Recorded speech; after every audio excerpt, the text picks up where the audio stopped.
Puputulan pala tayo ng karayom.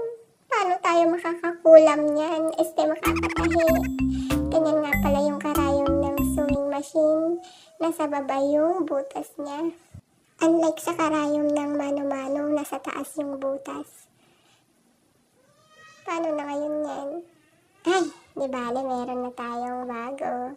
Ipabili nga pala ako sa palengke. 5 piraso na yan. Size 14 nga pala yan, guys. Tuturuan ko kayo kung paano magpalit ng karayom. Ito pala, guys, yung gamit kong karayom. Size 14 yan. 5 piraso na yan. 60 pesos lang sa palengke. Pero mas mura sa Shopee.